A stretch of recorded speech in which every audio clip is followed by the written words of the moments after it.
സ്വാഗതം. ഫസ്റ്റ് റൗണ്ടപ്പിലേക്ക്. ഗസയിൽ വെടിനിർത്തൽ വൈകുന്നു. വാർത്തയുടെ വിശദാംശങ്ങൾ നോക്കാം. ആദ്യം പ്രധാന വാർത്തകളിലേക്ക്.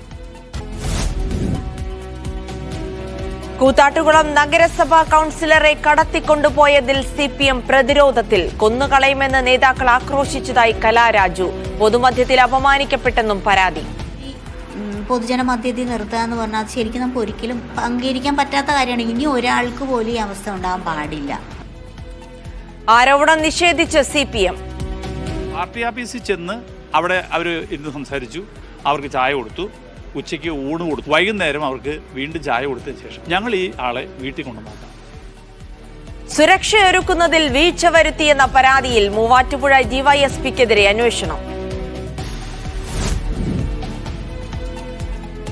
Media one exclusive. തലശ്ശേരിയിലെ CPM പ്രവർത്തകൻ UK സലിം വധക്കേസിൽ നിർണായക വെളിപ്പെടുത്തൽ. മകനെ കൊന്നത് സ്വന്തം പാർട്ടിക്കാർ തന്നെയെന്ന പിതാവ് യൂസഫ്. ഫസൽ വധക്കേസുമായി മകന്റെ കൊലപാതകത്തിന് ബന്ധമെന്നും യൂസഫ് മീഡിയ വണ്ണിനോട്. അന്ന് ഇതിന്റെ കോടതി കൊടുക്കുമ്പോൾ മാർക്കിന്റെ പേര് പറഞ്ഞിട്ടില്ല. അത് ഗവൺമെന്റ് തെളിയിക്കട്ടെ എന്ന് പറഞ്ഞു. പക്ഷേ കോടതി സമയം കഴിഞ്ഞു പോയിരുന്നു. മാർക്കിന്റെ പേരായിട്ട് പറഞ്ഞിട്ടാണ് തള്ളിയത്. വിചാരണയ്ക്കിടെ യൂസഫ് നൽകിയ മൊഴിയുടെ പകർപ്പും മീഡിയ വണ്ണിന്.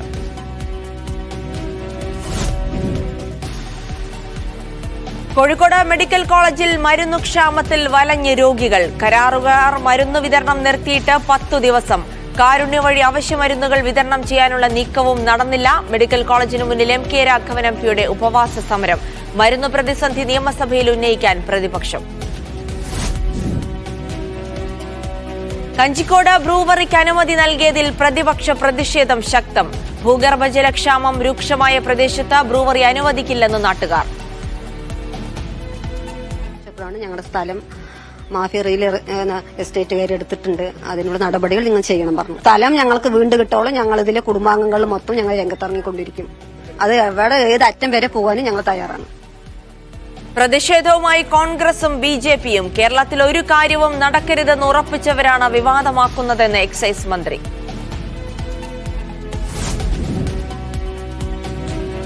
ബോബി ചെമ്മണ്ണൂരിനെ ജയിലിൽ വഴിവിട്ട് സഹായിച്ച ഉദ്യോഗസ്ഥർക്കെതിരെ നടപടിക്ക് സാധ്യത. മധ്യമേഖലാ ജയിൽ DIGക്കും സൂപ്രണ്ടിനുമെതിരായ റിപ്പോർട്ട് ആഭ്യന്തര വകുപ്പിന് കൈമാറി. വ്യാജരേഖ കേസിൽ ഗോകുലം ഗോപാലനെതിരെ കേസ്. പെരിന്തൽമണ്ണ സ്വദേശിയുടെ പരാതിയിൽ കേസെടുക്കാതിരുന്ന പോലീസ് അനങ്ങിയത് കോടതി ഇടപെട്ട ശേഷം.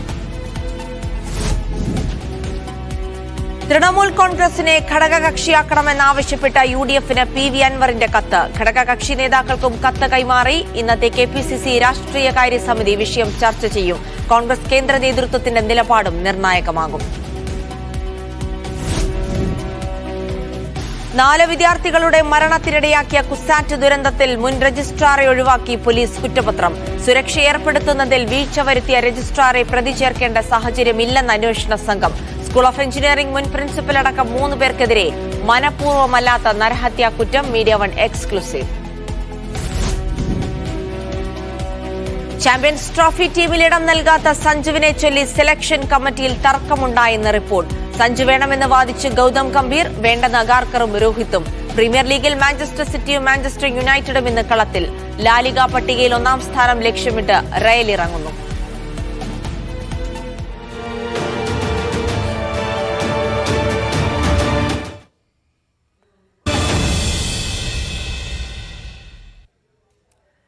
കൂത്താട്ടുകുളം നഗരസഭയിലെ കൌൺസിലറെ കടത്തിക്കൊണ്ടുപോയതിൽ രാഷ്ട്രീയ പോരുമുറുകുന്നു. CPM പ്രവർത്തകർ കൊന്നുകളയുമെന്ന് ആക്രോശിച്ചെന്ന് കൌൺസിലർ കലാരാജു പറഞ്ഞു. രാഷ്ട്രീയമായും നിയമപരമായും മുന്നോട്ടു പോകുമെന്ന് കോൺഗ്രസ് നേതൃത്വം വ്യക്തമാക്കി. പോലീസിന് വീഴ്ചയുണ്ടായെന്ന പരാതിയിൽ മൂവാറ്റുപുഴ DYSPക്കെതിരെ അന്വേഷണത്തിന് റൂറൽ SP ഉത്തരവിട്ടു. വിവാദങ്ങൾക്ക് പിന്നിൽ UDF ആണെന്ന് CPM ആരോപിച്ചു. ആക്രോശിക്കുന്ന എനിക്ക് കേൾക്കായിരുന്നു. ലോക്കൽ സെക്രട്ടറി അവളെ കൊന്നുകളയടാ അവളെ, അതുപോലെ തന്നെ വൈസ് ചെയർമാൻ സണ്ണി കുര്യാക്കോസ് അവളെ എടുത്ത വണ്ടിയിലേക്ക് എറിയടാന്ന് പറയുന്നതൊക്കെ എനിക്ക് കേൾക്കാമായിരുന്നു. അവിശ്വാസ പ്രമേയത്തിന് തൊട്ടുമുമ്പുണ്ടായ തട്ടിക്കൊണ്ടുപോകൽ നാടകത്തിന്റെ തിരക്കഥ CPMന്റേതാണെന്ന് കലാരാജു തന്നെ തുറന്നു പറയുമ്പോഴും ആരോപണം അപ്പാടെ തള്ളുകയാണ് പാർട്ടി നേതൃത്വം. CPM അല്ല തട്ടിക്കൊണ്ടുപോയത് കോൺഗ്രസ് അല്ലേ. ഇപ്പോൾ നമ്മൾ കോൺഗ്രസിന്റെ കൈപ്പത്തി ചിഹ്നത്തിൽ മത്സരിച്ച് ജയിച്ച ഒരാളെ കാണാനില്ല, തട്ടിക്കൊണ്ടുവന്ന് പറഞ്ഞാൽ ശരി, CPMന്റെ തല്ലുവയ്ക്കാം. പക്ഷേ CPMന്റെ കൗൺസിലിൽ നിന്നാണ് CPM തട്ടിക്കൊണ്ടു പോകുന്നത്. ജനം നോക്കി നിൽക്കെ കൗൺസിലറെ തട്ടിക്കൊണ്ടുപോയത് CPM ആണെന്നും ഇപ്പോൾ ഉന്നയിക്കുന്ന ആരോപണങ്ങളിൽ അടിസ്ഥാനമില്ലെന്നും DCC പ്രസിഡന്റ് മുഹമ്മദ് ഷിയാസ് പറഞ്ഞു.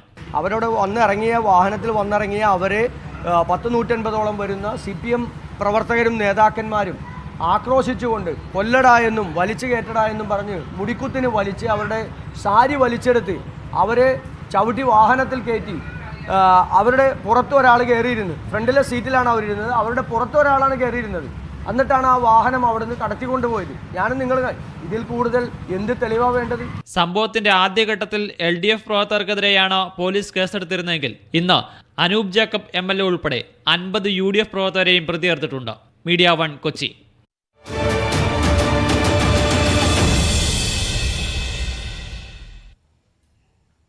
തലശ്ശേരി പുന്നോലിലെ CPM പ്രവർത്തകൻ UK സലിം വധക്കേസിൽ വെളിപ്പെടുത്തലുമായി പിതാവ്. മകനെ കൊന്നത് CPMുകാർ തന്നെയെന്ന് യൂസഫ് മീഡിയ 1നോട് പറഞ്ഞു. തലശ്ശേരി ഫസൽ വധക്കേസുമായി മകന്റെ കൊലപാതകത്തിന് ബന്ധമുണ്ടെന്നും യൂസഫ്. പോലീസ് കണ്ടെത്തിയത് യഥാർത്ഥ പ്രതികളെ അല്ലെന്ന് യൂസഫ് വിചാരണയ്ക്കിടെ കോടതിയിൽ നൽകിയ മൊഴിയുടെ പകർപ്പ് മീഡിയ 1ന്.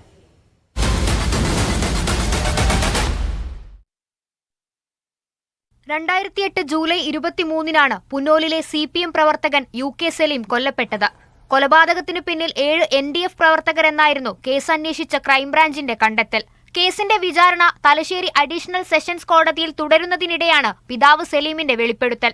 മകന്റെ കൊലപാതകത്തിലെ യഥാർത്ഥ പ്രതികൾ CPM പ്രവർത്തകരാണെന്ന് യൂസഫിന്റെ ആരോപണം. അങ്ങനെ സംശയിക്കാൻ നിരവധി കാരണങ്ങളുണ്ടെന്നും യൂസഫ് പറയുന്നു. അന്ന് ഇതിൻ്റെ കോടതി കൊടുക്കുമ്പോൾ മാർക്കിൻ്റെ പേര് പറഞ്ഞിട്ടില്ല. അത് ഗവൺമെൻറ് തെളിയിക്കട്ടെ എന്ന് പറഞ്ഞു. പക്ഷേ കോടതി സമയം കഴിഞ്ഞു പോയിരുന്നു. മാർക്കിസ്റ്റ് സാറിൻ്റെ പേരായിട്ട് പറഞ്ഞിട്ടാണ് തള്ളിയത്. സലീമിന്റെ കൊലപാതകത്തിന് തലശ്ശേരിയിലെ ഫസൽ വധക്കേസുമായി ബന്ധമുണ്ടെന്നും യൂസഫ്. ഫസലിന്റെ വധവുമായി ബന്ധപ്പെട്ട ചില രഹസ്യങ്ങൾ സലീമിനും സുഹൃത്ത് റെയീസിനും അറിയാമായിരുന്നു. ആയിടയ്ക്കാണ് റെയീസിനെ റെയിൽവേ പാളത്തിൽ മരിച്ച നിലയിൽ കണ്ടെത്തുന്നത്. പിന്നീട് ഒരാഴ്ചയോളം സലീം വീടിനുള്ളിൽ നിന്ന് പുറത്തിറങ്ങിയില്ല. അത് ഫസൽ കേസ് കഴിഞ്ഞാലാണ് ഈ സംഭവം എല്ലാം ഉണ്ടാകുന്നത്. അതെല്ലാം ഇവർക്ക് അറിയാമായിരുന്നു ഫസൽ കേസ്. അതാണ് ഇവർ പേടിയായിട്ട്. ഫസൽ കേസിൽ എന്താണ് സംഭവിച്ചെന്ന് ഇവർക്ക് രണ്ടുപേർക്കും എല്ലാം അറിയാം. അത് പുറത്തു വരുന്നതാണ് ഇതെല്ലാം നടന്നത്. പ്രദേശത്ത് നടന്ന ചില ദുരൂഹ മരണങ്ങളിൽ സമഗ്ര അന്വേഷണം വേണമെന്നും യൂസഫ്. കഴിഞ്ഞ ദിവസം കേസിന്റെ വിചാരണയ്ക്കിടെ ഇക്കാര്യങ്ങൾ കോടതി മുൻപാകെ യൂസഫ് മൊഴിയായി നൽകിയിട്ടുണ്ട്. എന്നാൽ യൂസഫിന്റെ മൊഴിയെ സാധൂകരിക്കുന്ന തെളിവുകൾ ഇല്ലെന്നാണ് പ്രോസിക്യൂഷന്റെ വാദം. പ്രതികളെ രക്ഷപ്പെടുത്താനുള്ള ഇടപെടൽ ഉണ്ടാവുന്നുവെന്നും പ്രോസിക്യൂഷൻ കോടതിയിൽ ആരോപിച്ചു. മീഡിയ 1 കണ്ണൂർ.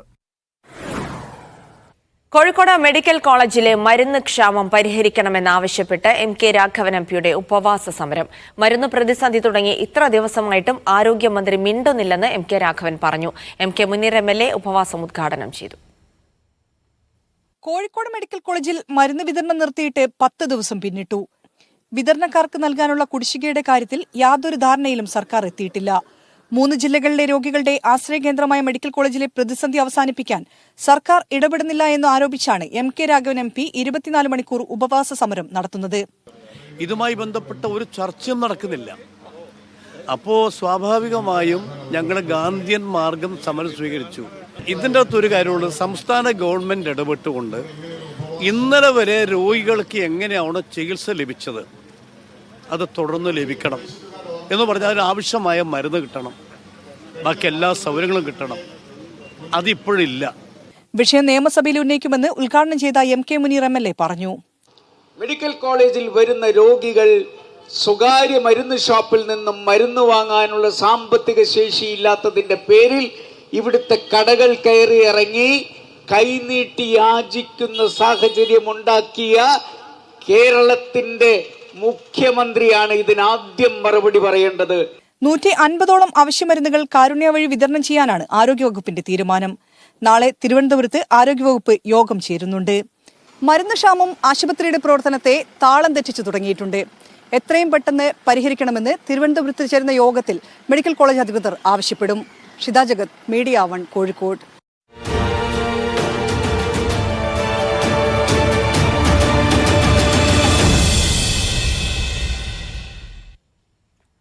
പാലക്കാട് എലപ്പുള്ളിയിൽ ബ്രൂവറിക്ക് അനുമതി നൽകിയതിൽ പ്രതിഷേധം ശക്തം.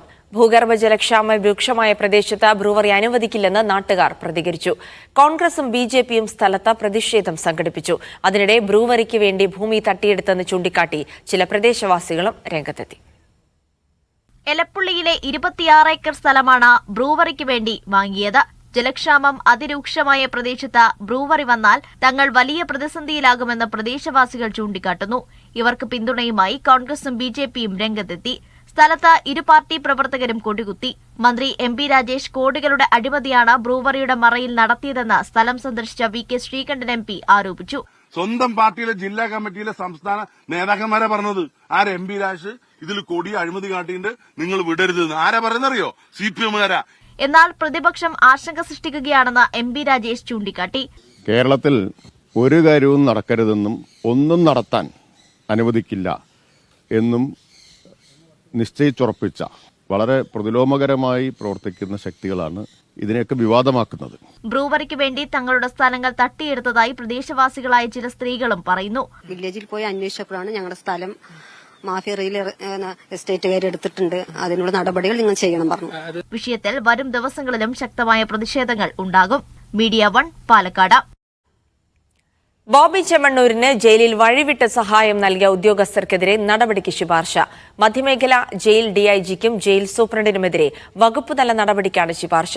ജയിൽ വകുപ്പിന്റെ അന്വേഷണ റിപ്പോർട്ട് ആഭ്യന്തര വകുപ്പിന് കൈമാറി.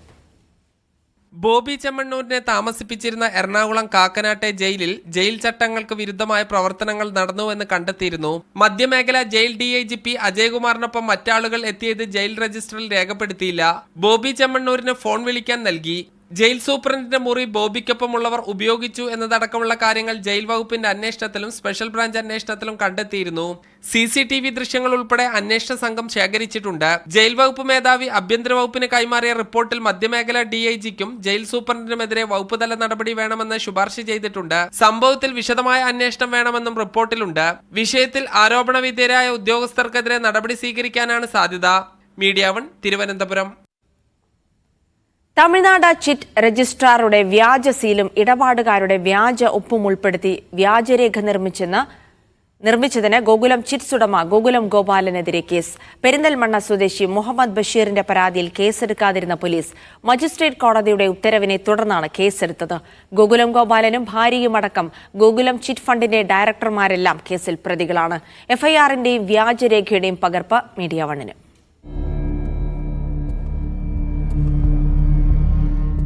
പെരിന്തൽമണ്ണ സ്വദേശിയായ മുഹമ്മദ് ബഷീർ കക്ഷിയായ ചിട്ടിക്കേസിൽ തമിഴ്നാട് ആർബിട്രേഷൻ കോടതിയിൽ ഗോകുലം ചിറ്റ്സ് ഹാജരാക്കിയ തമിഴ്നാട് ചിറ്റ് രജിസ്ട്രാറുടെ സീലാണിത്. ഇത് വ്യാജമാണെന്ന പരാതിയിലാണ് പെരിന്തൽമണ്ണ പോലീസ് ഗോകുലം ഗോപാലിനെ 1ാം പ്രതിയാക്കി ഇപ്പോൾ കേസെടുത്തിരിക്കുന്നത്. ഇടപാടുകാരനായ മുഹമ്മദ് ബഷീറിന്റെയും മറ്റൊരാളുടെ ഒപ്പും വ്യാജമായിട്ട് മറ്റൊരു രേഖയും സമർപ്പിച്ചിട്ടുണ്ട്. ഗോകുലം ഗോപാല 1ാം പ്രതിയും ഭാര്യയടക്കം മറ്റു 10 ഡയറക്ടർമാരും ജീവനക്കാരനും കൂട്ടുപ്രതികളുമാണ്. വ്യാജരേഖാ നിർമ്മാണമടക്കം IPCയിലെ അനുബന്ധ വകുപ്പുകളും ചിട്ടി നിയമത്തിലെ 76, 79 വകുപ്പുകളും ചുമത്തിയിട്ടുണ്ട്. വ്യാജരേഖകളുടെ പകർപ്പടക്കം കഴിഞ്ഞ ഓഗസ്റ്റിൽ പെരിന്തൽമണ്ണ പോലീസിൽ മുഹമ്മദ് ബഷീർ പരാതി നൽകിയെങ്കിലും കേസെടുത്തില്ല. പിന്നാലെ മലപ്പുറം SPക്ക് പരാതി നൽകിയിട്ടും ഫലമുണ്ടായില്ല. ഇതിനെ തുടർന്നാണ് പെരിന്തൽമണ്ണ മജിസ്ട്രേറ്റ് കോടതിയെ പരാതിക്കാരൻ സമീപിച്ചത്. അതിനുശേഷമാണ് വീണ്ടും പരാതി കൊടുത്തിട്ടാണ് ഇപ്പോൾ കോടതി മുഖാന്തരം FIR ഇട്ടത്. കാരണം പോലീസുകാരെ സംബന്ധിച്ച് ഗോകുലം എന്ന് പറയുമ്പോൾ പേടിക്കുന്നൊരു രീതിയാണ്. കുറ്റപത്രം സമർപ്പിച്ച കേസ് പിൻവലിക്കാൻ മുഖ്യമന്ത്രി തന്നെ ഇടപെട്ട ഒരു ചരിത്രം ഗോകുലം ഗോപാലുമായി ബന്ധപ്പെട്ടുണ്ട്. അതുകൊണ്ട് തന്നെ ഈ കേസിൽ പോലീസിന് തുടർ നടപടികൾ നിരീക്ഷിക്കാനും ആവശ്യമെങ്കിൽ വീണ്ടും കോടതിയെ സമീപിക്കാനാണ് പരാതിക്കാരന്റെ തീരുമാനം. മുഹമ്മദ് അസ്ലം, മീഡിയ 1, കോഴിക്കോട്. UDF നേതൃത്വത്തിന് കത്ത് നൽകി PV അൻവർ. തൃണമൂൽ കോൺഗ്രസിനെ മുന്നണിയിലെടുക്കണമെന്നാവശ്യപ്പെട്ടാണ് കത്ത്. ഘടകകക്ഷി നേതാക്കൾക്കും അൻവർ പ്രത്യേകം കത്ത് നൽകിയിട്ടുണ്ട്. 2 ദിവസം മുമ്പാണ് 10 പേജുള്ള കത്ത് PV അൻവർ UDF നേതൃത്വത്തിന് കൈമാറിയത്. MLA സ്ഥാനം രാജിവെച്ചതും തൃണമൂൽ കോൺഗ്രസിൽ ചേർന്നതുമടക്കമുള്ള രാഷ്ട്രീയ സാഹചര്യങ്ങൾ കത്തിൽ വിശദീകരിക്കുന്നുണ്ട്. UDFുമായി സഹകരിക്കുമെന്ന് അറിയിക്കുന്ന കത്തിൽ തൃണമൂലിനെ UDFിൽ പ്രവേശിപ്പിക്കണമെന്നും ആവശ്യപ്പെടുന്നു. UDF ചെയർമാൻ കൂടിയായ പ്രതിപക്ഷ നേതാവ് VD സതീശൻ, KPCC അധ്യക്ഷൻ K Sudhakaran, AICC general secretary KC Venugopal, PK Kunhalikutty അടക്കമുള്ള ഘടകകക്ഷി നേതാക്കൾക്കുമാണ് അൻവറിന്റെ കത്ത്. മലയോര പ്രചാരണ ജാഥയ്ക്ക് ശേഷമായിരിക്കും സമ്പൂർണ്ണ UDF യോഗം ഇനി ചേരുക. ഇതിൽ കത്ത് ചർച്ച ചെയ്യും. കോൺഗ്രസ് ദേശീയ നേതൃത്വത്തിന്റെ നിലപാടും അൻവറിന്റെ UDF പ്രവേശനത്തിൽ നിർണായകമാവും. KR Saju, media 1 Thiruvananthapuram. നിർണായകമായ വിഷയങ്ങളിൽ തീരുമാനമെടുക്കാൻ KPCC രാഷ്ട്രീയകാര്യ സമിതി യോഗം ഇന്ന് ചേരും. UDF-മായി സഹകരിച്ച് പ്രവർത്തിക്കാനുള്ള PV അൻവറിന്റെ തീരുമാനം, വയനാട്ടിലെ കോൺഗ്രസ് നേതാക്കൾക്കെതിരായ കേസ്, ബ്രൂവറി ആരംഭിക്കാനുള്ള സർക്കാർ അനുമതി തുടങ്ങിയ വിഷയങ്ങൾ രാഷ്ട്രീയകാര്യ സമിതി ചർച്ച ചെയ്യും. നേതാക്കൾ തമ്മിലുള്ള അസ്വാരസ്യത്തെ തുടർന്ന് മാറ്റിവെച്ച യോഗം ഹൈക്കമാൻഡ് ഇടപെട്ടതോടെയാണ് വീണ്ടും വിളിച്ചത്. ലോക്സഭാ തെരഞ്ഞെടുപ്പിന് ശേഷമുള്ള രാഷ്ട്രീയ സാഹചര്യങ്ങളും തദ്ദേശ സ്വയംഭരണ തെരഞ്ഞെടുപ്പിന്റെ മുന്നൊരുക്കങ്ങളുമാണ് ഔദ്യോഗിക അജണ്ട.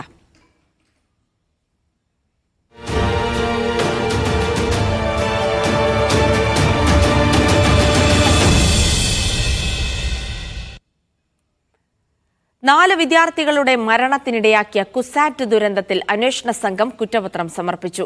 മനഃപൂർവ്വമല്ലാത്ത നരഹത്യയ്ക്ക് സ്കൂൾ ഓഫ് എഞ്ചിനീയറിംഗ് മുൻ പ്രിൻസിപ്പൽ ദീപക് കുമാർ സാഹു അടക്കം 3 അധ്യാപകരെ പ്രതി ചേർത്താണ് കുറ്റപത്രം.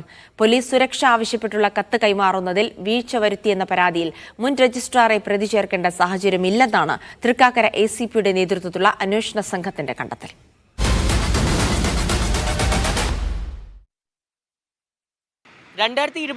നവംബർ 25 കുസാറ്റ് ക്യാമ്പസിൽ വെച്ച് സ്കൂൾ ഓഫ് എഞ്ചിനീയറിംഗ് വിഭാഗം ടെക്ഫെസ്റ്റിന്റെ ഭാഗമായി സംഗീത നിശ സംഘടിപ്പിക്കുന്നത്. ഈ പരിപാടി ആരംഭിക്കുന്നതിന് തൊട്ടു മുൻപുണ്ടായ തിക്കിലും തിരക്കിലും പെട്ടാണ് 4 പേർക്ക് ജീവൻ നഷ്ടമായത്. സംഘാടക സമിതിക്ക് വീഴ്ച പറ്റിയെന്ന പരാതിയാണ് തുടക്കം മുതൽ ഉയർന്നത്. പിന്നാലെ തൃക്കാക്കര ACP PV ബേബിയുടെ നേതൃത്വത്തിൽ പ്രത്യേക സംഘം രൂപീകരിച്ച് നടത്തിയ അന്വേഷണത്തിൽ സ്കൂൾ ഓഫ് എഞ്ചിനീയറിംഗ് വിഭാഗം പ്രിൻസിപ്പലായിരുന്ന ദീപക് കുമാർ സാഹു, സംഘാടക സമിതി അംഗങ്ങളായ അധ്യാപകർ ഗിരീഷ് കുമാർ തമ്പി, N ബിജു എന്നിവരെ പ്രതി ചേർത്തു. ഇതേ പ്രതികളെ ഉൾപ്പെടുത്തിയാണ് അന്വേഷണ സംഘം കളമശ്ശേരി മജിസ്ട്രേറ്റ് കോടതിയിൽ കുറ്റപത്രം സമർപ്പിച്ചത്. മനഃപൂർവ്വമല്ലാത്ത നരഹത്യയാണ് 3 പേർക്കുമെതിരെ ചുമത്തിയിട്ടുള്ളത്. സംഭവത്തിൽ രജിസ്ട്രാറുടെ ഓഫീസിലും വീഴ്ച പറ്റിയെന്ന ആരോപണം ശക്തമായിരുന്നു. പരിപാടിക്ക് പോലീസ് സുരക്ഷ ആവശ്യപ്പെട്ടുള്ള പ്രിൻസിപ്പലിന്റെ കത്തിൽ രജിസ്ട്രാർ നടപടിയെടുത്തില്ലെന്നായിരുന്നു പരാതി. എന്നാൽ മുൻ രജിസ്ട്രാർ മീരയോ സംഘാടക സമിതിയിലെ വിദ്യാർത്ഥികളെയോ പ്രതി ചേർക്കേണ്ട സാഹചര്യമില്ലെന്നാണ് അന്വേഷണ സംഘം പറയുന്നത്. നേരത്തെ സ്കൂൾ ഓഫ് എഞ്ചിനീയറിംഗ് വിഭാഗം പ്രിൻസിപ്പലിനെതിരെ മാത്രം നടപടിയെടുത്ത് രജിസ്ട്രാറുടെ ഓഫീസിനെ സംരക്ഷിക്കുന്ന നിലപാടാണ് സർവകലാശാല നിയോഗിച്ച അന്വേഷണ സമിതിയും സ്വീകരിച്ചതെന്ന ആക്ഷേപം ഉയർന്നിരുന്നു. ദുരന്തമുണ്ടായി 1 വർഷവും 2 മാസവും പിന്നിടുമ്പോഴാണ് അന്വേഷണ സംഘം കുറ്റപത്രം കോടതിയിൽ സമർപ്പിച്ചത്. കൊച്ചിയിൽ നിന്ന് SS ശരൺ, മീഡിയ 1. മരിച്ചാൽ വിലയേറുന്ന അതിഥിദേഹങ്ങൾ എന്ന മീഡിയ 1 വാർത്താ പരമ്പരയിൽ പ്രതികരണവുമായി തൊഴിൽ മന്ത്രി വി ശിവൻകുട്ടി. തട്ടിപ്പ് ശ്രദ്ധയിൽ വരുന്നതിനനുസരിച്ച് പരിശോധിക്കുമെന്ന് മന്ത്രി മീഡിയ 1നോട് പറഞ്ഞു. അതിഥി തൊഴിലാളികളുടെ മൃതദേഹം നാട്ടിലേക്ക് കൊണ്ടുപോകുന്നതിന് സ്വകാര്യ ഏജൻസികൾ നടത്തുന്ന ചൂഷണത്തെക്കുറിച്ചായിരുന്നു മീഡിയ 1 വാർത്താ പരമ്പര. അതിഥി തൊഴിലാളികളുടെ ഒരു മരണമടഞ്ഞാൽ അപ്പോൾ തന്നെ ഡിസ്ട്രിക്ട് ലേബർ ഓഫീസർ വിവരം അറിയുകയും അവരുടെ സ്ഥലത്ത് പോയി കാര്യങ്ങൾ പരിശോധിക്കുകയും ചെയ്യും. അവർ ജില്ലാ കളക്ടറോട് അപ്പോൾ തന്നെ വിവരം കൈമാറും. ക്ഷേമനിധിയിൽ അംഗങ്ങളായിട്ടുള്ള അതിഥി തൊഴിലാളികൾക്ക് 2 ലക്ഷം രൂപ അവരുടെ ബന്ധുക്കൾക്ക് കൊടുക്കും. നാട്ടിൽ അവരുടെ ഡെഡ് ബോഡി എത്തിക്കുന്നതിന് വേണ്ടി 50,000 രൂപ. ഇന്ന ജില്ലയിൽ ഇന്ന സംഭവത്തിൽ ഇന്ന ഏജൻസിക്കാർ ഈടാക്കിയെന്നുള്ള പരാതിയാണ് ഉള്ളത് എന്ന് പറഞ്ഞ് കോഴിക്കോട് താമരശ്ശേരിയിൽ മാതാവ് സുബൈദയെ വെട്ടിക്കൊലപ്പെടുത്തിയ ആഷിഖിന്റെ വൈദ്യപരിശോധന പൂർത്തിയായി. പ്രതിയെ മജിസ്ട്രേറ്റിന് മുന്നിൽ ഹാജരാക്കും. ജന്മം നൽകിയതിനുള്ള ശിക്ഷ നടപ്പാക്കിയെന്നാണ് മകൻ ആഷിഖ് നാട്ടുകാരോട് പറഞ്ഞത്. കൊലപാതകം നടന്ന വീട്ടിലെ ഫോറൻസിക് പരിശോധന പൂർത്തിയായി. വെട്ടാനുപയോഗിച്ച കൊടുവാൾ പോലീസ് കണ്ടെത്തി. ആഷിഖ് ലഹരിക്ക് അടിമയാണെന്ന് പോലീസ് പറഞ്ഞു. സുബൈദയുടെ മൃതദേഹം പോസ്റ്റ്മോർട്ടത്തിന് ശേഷം വൈകിട്ട് സംസ്കരിക്കും. തിരുവനന്തപുരം കോർപ്പറേഷൻ പരിധിയിൽ സ്ഥാപിച്ച സോളാർ പ്ലാന്റ് പദ്ധതിയിൽ കൂടുതൽ അഴിമതി ആരോപണങ്ങളുമായി M വിൻസെന്റ് MLA. 514 സർക്കാർ കെട്ടിടങ്ങളിൽ എസ്റ്റിമേറ്റ് പോലുമില്ലാതെയാണ് ടെൻഡർ നടപ്പിലാക്കിയത്. കരാർ കമ്പനി നൽകിയത് വ്യാജ ബാങ്ക് ഗ്യാരണ്ടിയായിരുന്നു. ഈ വിഷയം ഉന്നയിച്ചിട്ടും വൈദ്യുത മന്ത്രി മറുപടി പറഞ്ഞില്ലെന്നും വിൻസെന്റ് MLA പറഞ്ഞു. കമ്പനി ബാങ്ക് ഗ്യാരണ്ടി പ്രൊഡ്യൂസ് ചെയ്യണമെന്ന് പറഞ്ഞിട്ടുണ്ട്. ആ ബാങ്ക് ഗ്യാരണ്ടി വെച്ചാൽ മാത്രമേ tri party agreement. Chengannur Peruma പുരസ്കാരം ഗോവ ഗവർണർ PS ശ്രീധരൻ പിള്ളയ്ക്ക് നൽകുന്നതിനെതിരെ യൂത്ത് കോൺഗ്രസ്. പുരസ്കാരം ശ്രീധരൻ പിള്ളയ്ക്ക് നൽകുന്നത് ചെങ്ങന്നൂരിലെ CPM BJP ഡീലാണെന്നാണ് ആരോപണം. സർക്കാർ ചെലവിൽ വോട്ട് കച്ചവടം നടത്തുകയാണെന്നും യൂത്ത് കോൺഗ്രസ് ആലപ്പുഴ ജില്ലാ പ്രസിഡന്റ് MP പ്രവീൺ ഫേസ്ബുക്കിലൂടെ ആരോപിച്ചു.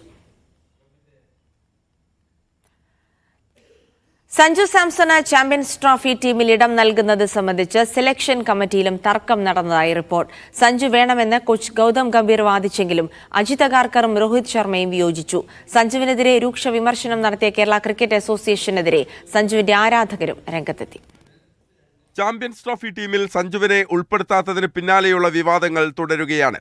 രണ്ടാം വിക്കറ്റ് കീപ്പറായി സഞ്ജുവിനെ പരിഗണിക്കണമെന്ന് കോച്ച് ഗൗതം ഗംഭീർ ആവശ്യപ്പെട്ടെങ്കിലും മുഖ്യ സെലക്ടർ അജിത് അഗാർക്കറും നായകൻ രോഹിത് ശർമ്മയും വിയോജിച്ചു എന്നാണ് ദേശീയ മാധ്യമങ്ങൾ റിപ്പോർട്ട് ചെയ്യുന്നത്. ശുഭ്മൻ ഗില്ലിനെ ഉപനായക സ്ഥാനത്തേക്ക് കൊണ്ടുവന്നതിലും ഭിന്നാഭിപ്രായമുണ്ടായി. ഹാർദിക് പാണ്ഡ്യയ്ക്ക് അവസരം നൽകണമെന്നാണ് ഗൗതം ഗംഭീർ വാദിച്ചത്. അതിനിടെ സഞ്ജുവിന്റെ പേരിൽ ഉയർന്ന വിവാദം കത്തിപ്പടരുകയാണ്. KCA ഭാരവാഹികളുടെ ഈഗോ സഞ്ജുവിന്റെ കരിയർ നശിപ്പിക്കുന്നുവെന്ന വിമർശനം ഉന്നയിച്ച് ശശി തരൂരാണ് വിവാദങ്ങളുടെ ഇന്നിംഗ്സ് ഓപ്പൺ ചെയ്തത്.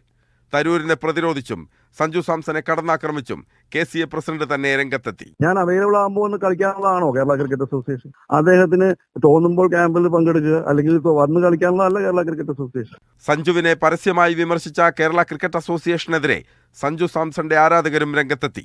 സമൂഹ മാധ്യമങ്ങളിൽ KCA നിലപാട് തള്ളി രൂക്ഷമായ ഭാഷയിലാണ് ഭാരവാഹികൾക്കെതിരെ സഞ്ജു ആരാധകർ പ്രതികരിക്കുന്നത്.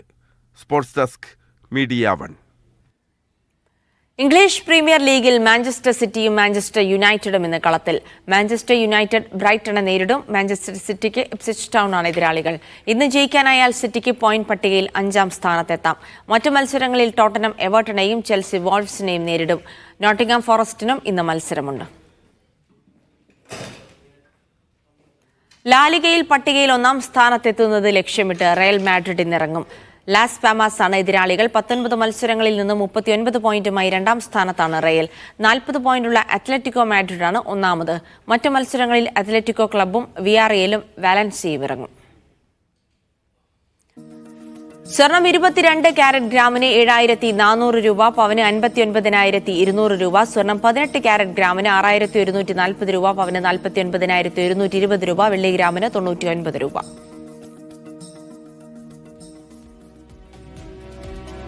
ഇതോടെ ഫസ്റ്റ് റൗണ്ട് പൂർണ്ണമാകുന്നു. ഇടവേളയ്ക്ക് ശേഷം ഫാസ്റ്റ് ന്യൂസിൽ അനീഷ പവാർ.